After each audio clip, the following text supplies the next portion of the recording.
Hi, I'm John Peters and welcome to Two River TV. In this episode, we'll meet with ceramic artist Judi Tavill at her studio in Rumson, New Jersey.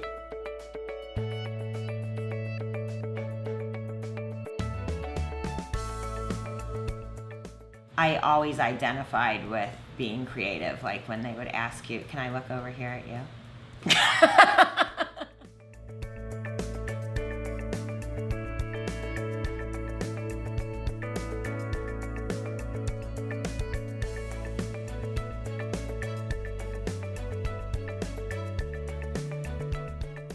I always identified with the word creative. So when they would ask you in school what word, identifies you, I would think creative. And who knew that now it's really cool to be creative. But I ended up really interested in fashion design. And so I ended up going to school for this practical, in my mind, version of art, which was apparel design and fashion design. I had some pretty great success early on with it, and I became the head designer for Lilly Pulitzer, and after that I started my own line briefly, and after that I was making the first outfits for Build-A-Bear Workshop, which was a funny thing, and that's also when I sort of got the idea in my head that, well, I kind of moved away from couture design now, so what else am I going to do with my life? So my friend John Peters, I don't know who that is, said to me, oh, you're painting and you're putting your hands in the oil paint, because I really liked to maneuver the color on the page, and I just am very tactile, and I wanted to keep touching the paint, and he's like, that might be toxic. So he suggested that I take a ceramics class at the local park system, and then I just got really into it. I took the wheel and I learned to throw, and that sort of started my path about 15 years ago now.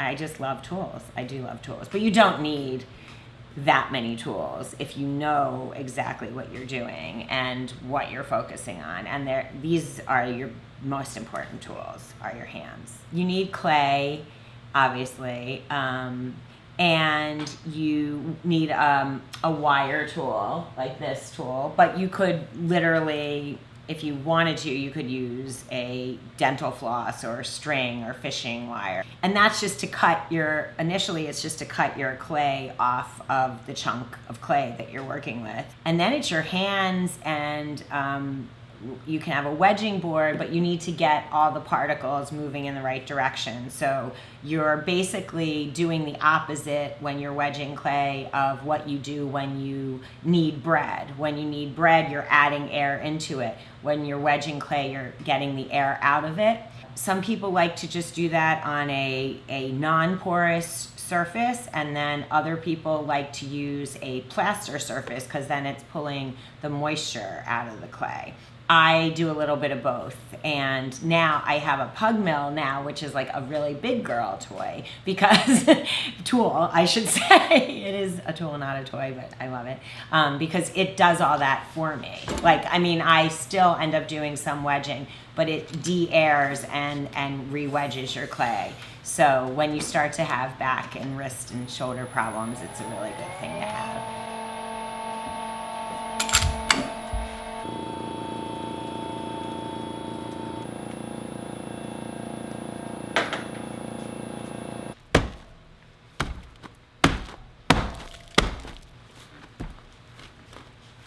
I work on the wheel, so then I need a pottery wheel. And with that, you might need a sponge and a needle tool, which is this type of thing is a needle tool where you're able to cut things level.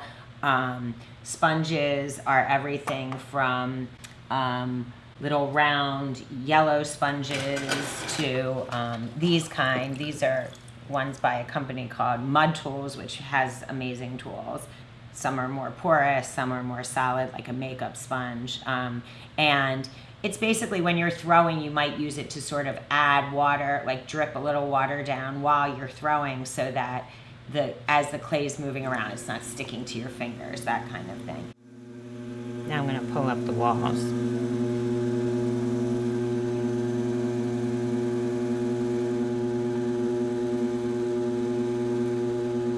I'm going to cut off some clay at the top.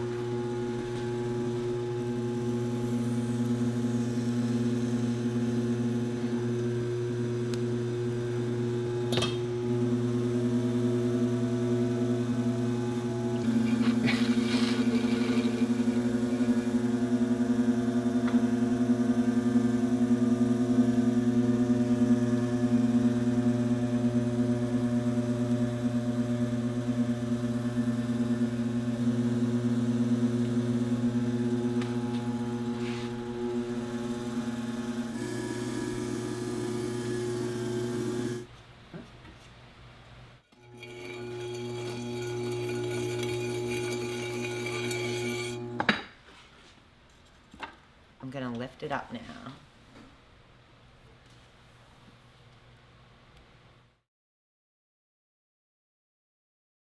So after I throw on the pottery wheel, my form is finished, and then I let it dry to a degree because I need to be able to work with it without misshaping the form.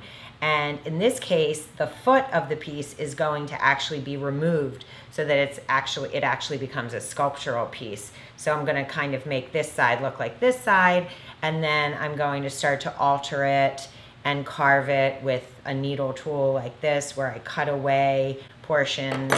And then by that time, it's dry enough usually where I can start my texturing. And the texturing portion of my process can be very meditative. It can be time consuming and yet very, very freeing in terms of letting you just sort of focus on what you're doing and move on from there.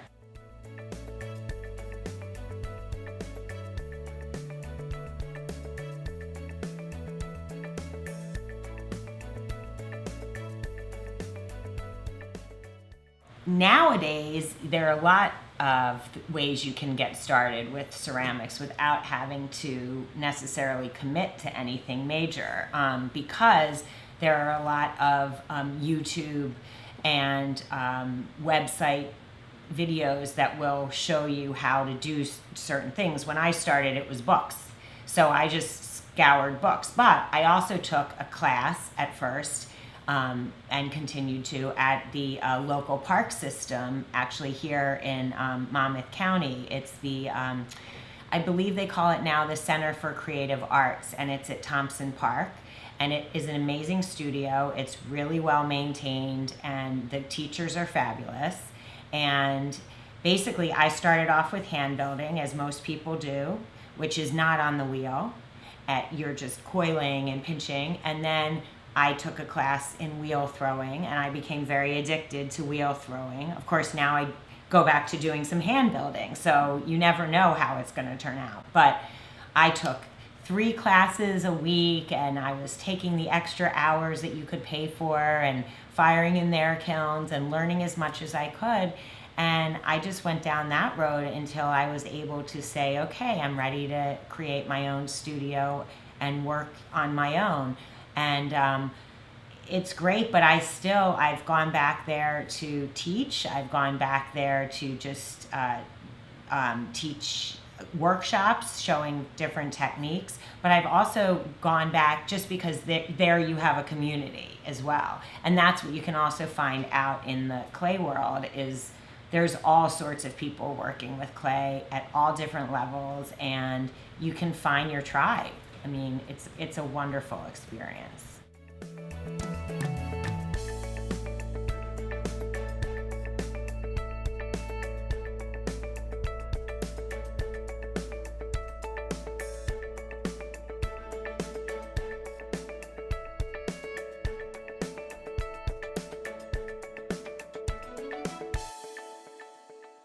All right, well, that was a lot of fun and definitely really inspiring. It's always great to see what somebody's doing inside their studio. I know as an artist, I learn so much by just looking at what other people are doing and really getting that behind the scenes look at their process. So I hope you enjoyed the show. And if you want to learn more about Judi Tavill, definitely follow her on Instagram. You can see a little more about her process and check out her website. I'll have links in the description. And if you have any good ideas for Two River TV, definitely shoot us an email or leave them in the comments. As always, thanks for tuning in, and we'll see you next time.